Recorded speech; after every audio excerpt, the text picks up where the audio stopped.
Hello everyone, I'm Ben Coleman, your anchor host here for the Florida Aviation Network, live and in the clear, coming to you at the 48th Annual Sun and Fun Expo, and actually they call it now the International Expo at Sun and Fun. We're here at the Central Florida Aerospace Academy, and that's right across the street from the Aerospace Center for Excellence, and that's where there's a lot of interesting things going on by a lot of interesting people, and one of which that we have here with us this morning, Miss Richele Floyd. Richele. Good morning.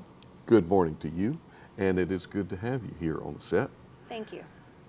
What do you do with the Aerospace Center for Excellence, Richele? Well, year-round, I am the scholarship director. So I work with all of the students here at CFAA, as well as across Polk County. So you direct the scholarship. So if I'm interested in a scholarship, I come to you and you direct me on what to do. Correct. And if your name's not in the hat, how can you be selected? If your name's not in the hat, you're not going to be selected. Really? So you've got to be a part of it to be part of it. If you don't ask, you shall not receive. Okay, but you are the go-to person. Yes. Do you return phone calls?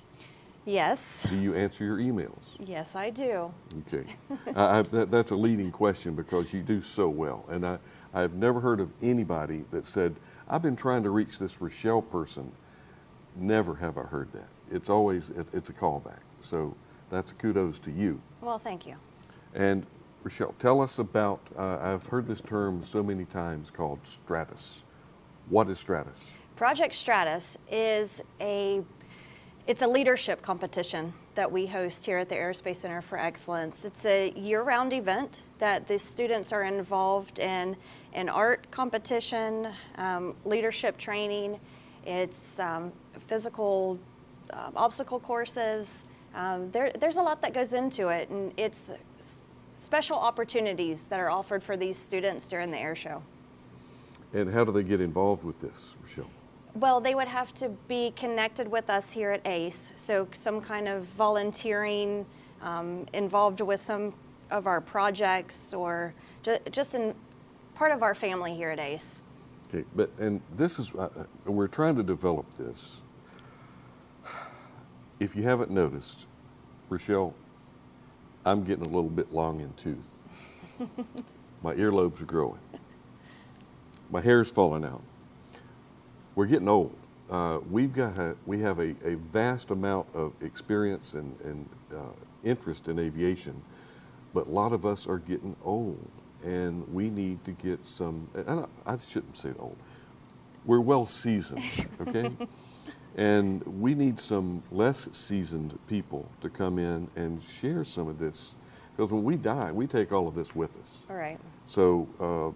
And I'm sure that Project Stratus, that is kind of the underlying goal of how to get people involved. Right.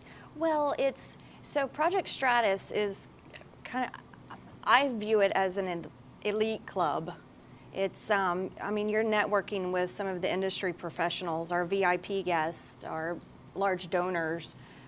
These are the folks that are opening doors for these young individuals that are involved in Project Stratus. Mm-hmm. But as a whole, at ACE, we've got so many projects and programs that we offer, with Stratus included. But with the scholarships and the high school here, the Lakeland Aero Club, there's a lot to be involved with and a lot of opportunities that we offer. Okay, and Richele, when you say opportunities, I'm going to pull it out of you because still I'm sitting on my couch and I'm watching this and I'm trying to think, well, what opportunities? Where do I go? How do I do this? I'm sure there's a website. There's a website for anything. Right. Social media. What opportunities are there? I want to get involved today. So our scholarship programs can be found on our website at aceedu.org. There's a whole page of all of the scholarships that we offer, from flight training to tuition to maintenance. There's all kinds of opportunities for scholarships to invest in your education. Mm-hmm. And then all of our programs that we host, as far as Stratus, of course, Wings and Things, Classroom to the Sky, which is for teachers to educate the teachers how to be involved in aerospace and teaching their students. Everything is on our website, but it's And Richele, I'm not ignoring you. I'm looking at the audience. right. I know. But so when you're talking to the left side of my face, it means I'm actually looking at the audience. But anyway, tell me a little bit about, I can't play stupid about this. It's really easy for me to play stupid, but I can't play stupid about Lee Louderback and Crazy Horse. And anybody who has been to any routine or show or has heard that beautiful Merlin V12 go shooting through the sky. Crazy Horse 1 and Crazy Horse 2 will be here. And tell us a little bit about what Crazy Horse has to offer to help support and sponsor Project Stratus. Well, Project Stratus is hugely supported by Stallion 51. The students have gone to their facility in Kissimmee and received tours, get personal interactions with Lee and Angela and the staff out there at Stallion 51. But because the Project Stratus students are in a competition, the finalists Stratus is open to juniors and seniors. High school? Yes. Okay. The seniors are eligible to be finalists, of which one will become the winner and receive a ride with Lee in Crazy Horse on Sunday after the air show. I wonder if that could be considered dual instruction, because Lee is a CFI. Yes. So that would be really, really nice to have in your logbook. Hint, hint, hint, to have some dual in a P-51, TF P-51. It's not just a P-51, it is Crazy Horse. That's right. With Lee. Yeah, that speaks volumes. The Stallion 51, you mentioned that, and Crazy Horse is associated with Stallion 51, and they've been in business for, gosh, it's got to be 25 plus years, or maybe 30 years. But I encourage anyone who has an interest in learning a little bit more, or if you're not familiar with the North American P-51, please do. What a fabulous machine. Have you been in the P-51? I have, not Crazy Horse. Okay, but you've been in another TF. I have, yes. What was share with us, just share with our audience, our viewing audience here, just some of the perceptions. I mean, it's nice and cool, and it's quiet, and it's nice and comfortable. No. It's, I'm a driver of a 210, so. Driver 210, all right, now people don't know 210, is that a Ford or a Chevrolet? It would be a Cessna. Okay. What model 210? Lima. Ah, see? Now, if you don't know what she's talking about, that's a challenge. We throw the gauntlet out there. Look it up. We're not going to tell you. More about the perception of the P-51. I've never experienced anything quite like it. It was a lot different than the Blue Angels flight that I received a few years ago. It was very rewarding to, of course, receive the opportunity, but it was just, it's up and off the ground before you know it. It's quite an incredible machine. The sound of the V12 straight stack rumbling through the sky on the outside is a lot different than it is on the inside. Right. What do you feel when that engine comes to life? Oh, well, I mean, I've received the opportunity once, and I think I was just so immersed in what was going on right there in front of me that I wasn't able to completely absorb all of the sounds and the atmosphere.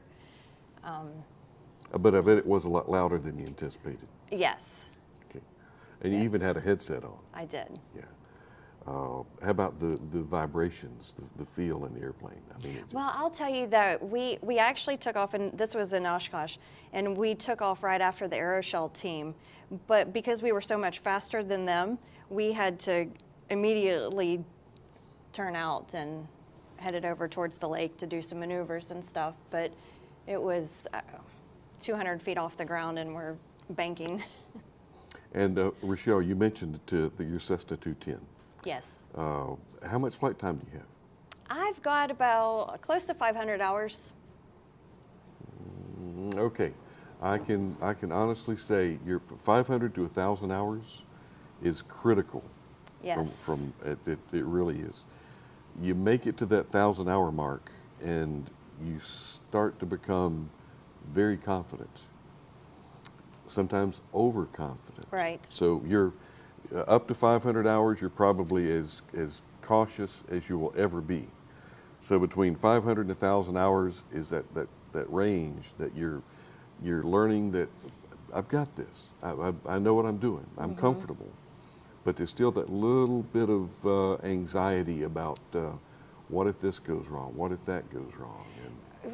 But I mean, I feel because I work with the students that are in flight training, safety, safety, safety is what I try to ingrain in them. It's you don't ever do anything without your checklist. It's all about going through the process, making sure every box is checked. You're not skipping over anything. So I try to view myself as a role model to them, so they see that I'm doing it even though I've got 500 plus hours. It's not something that I'm going to just muscle memory. That's not what it's about. There's a few memory items. If you're on fire, put the fire out. That's kind of an easy one. Right. But, and we've got to be so careful when we're talking about young people and safety. I agree with you, but we have to also keep that element of joy, and fun. It's really fun, and then it's cool to be at 10,000 feet looking down on the world, and a lot has to happen to get you up to that position. Right. But I tell you, a lot can go wrong, but it can only go wrong and turn out horribly wrong if you're not prepared. Exactly. So the whole thing's, like you say, training, and I'm proud to hear that the instructors are getting, trainee instructors, because we can all learn. We're all learning every day. That's right. Well, Jason Schappert with M0A, his slogan is a good pilot's always learning. And that's what I always tell the students as well. It's, we're getting ready to go and do the Air Race Classic here in June with some of the students here at CFAA. So it's a learning process for all of us through every step of it, because I've never raced before. So it's teamwork. It is. Racing is. It's not. We're not.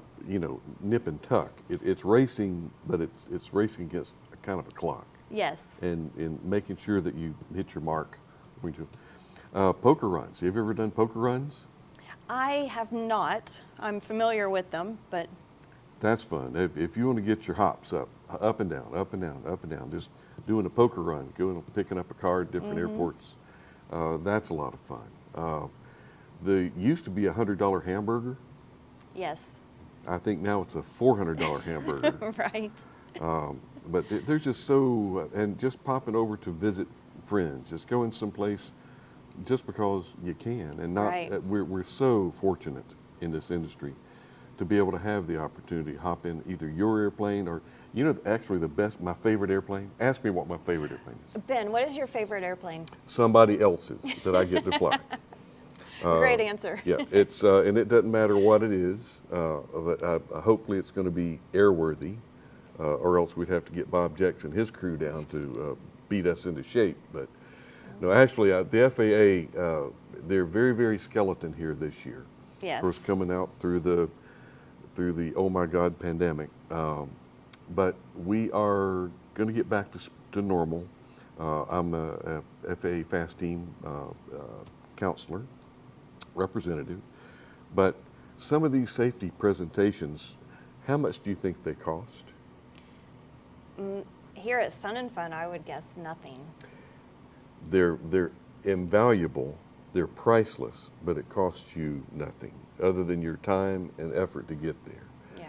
So that's so important to let folks know that if they want to get involved, get involved. And you mentioned Project Stratus with winners. There's winners. Is everybody a winner at Project Stratus? I believe so. Absolutely. Okay. But nobody, not everybody gets a trophy. Right. But they all win. They take away something Yes. from the effort to get there. Yes. One of the leadership training mechanisms that we use is Pathways to Aviation. And it's more geared towards the students that are looking towards a career, but it's very helpful with the students in high school because it teaches them how to write a resume, which comes into play with applying for scholarships, receiving interviews from the scholarship donors. And so a lot of it's very relevant to the high school students, even though they're not looking for careers. Mm-hmm. It's that leadership. That's a very, very interesting point that you brought up on leadership, and that you hit on something else, and I didn't retain it, but I'm going to bring it up anyway. Marketing. Yes. You got to, I brought this up with some friends last night. Customers. Who is your customer? I'm going to put you on the spot here. Who's your customer? My customer is the high school student that is interested in aviation. Okay. What do you do to serve your customer? Provide opportunities. Okay, and direct scholarships. Yes. I caught that, but we all have, we have to market ourselves. Mm-hmm. And I hope that our youth that are hopefully watching this, kind of pick up something to come out of your shell, and you have to get exposed. Yes. And it takes a lot of confidence. Public speaking. Do you realize that still, public speaking, a lot of people would rather die by fire? I very much dislike public speaking. You're doing so well, though, and this is, but you know, there's only about, was it 150 or 200,000 that we're going out to right now, guys? But they're not sitting in front of me. No pressure. Right behind that little red tally light there is about, 200, maybe, 250,000 now? Gosh, mighty. No pressure. But they've got to be able to feel comfortable in their own skin. And, Yes. and that exudes their being accepted in a confrontational situation. Right. So it's the confidence while yet still having the humility to admit when you don't know something and ask the questions. And there's a big difference in being confident and being cocky. yes. And I've met some cocky young folks in my day, and that's, we like to encourage that partial cockiness, but keep it on a level to where don't get too far out in front. You know Right. what I mean? I like to watch the kids that are sitting there, and you can tell they're thinking, but they're not talking. And every now and then I'll just go, "What are you thinking about?" And I'll pull them out, and some of them are, shocked. "Oh my goodness, he asked me a question." "Nothing, sir." Or others say, "I'm glad you asked. I'll tell you what I'm thinking about." That's going to be a leader, somebody Yes. that is able to talk when they're put on the spot, like you. And we, I mean, we have all kinds of students in the scholarship program that I work with on a daily basis, and it is those quiet ones, and it's those outspoken ones. And everything in between. And it's just a matter of mentoring them and being able to guide them to help them become successful. Mm-hmm. And that's my daily job, and I absolutely adore what I do. That's great.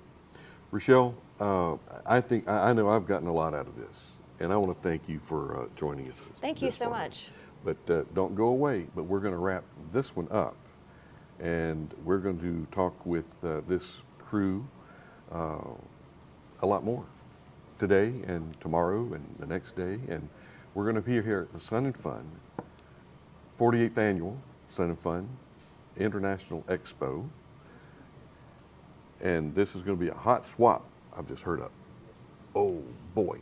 Anyway, I'm going to sign this one off. Ben Coleman, when your host here at Florida Aviation Network. We're going to do another interview here in just a few minutes. See you later.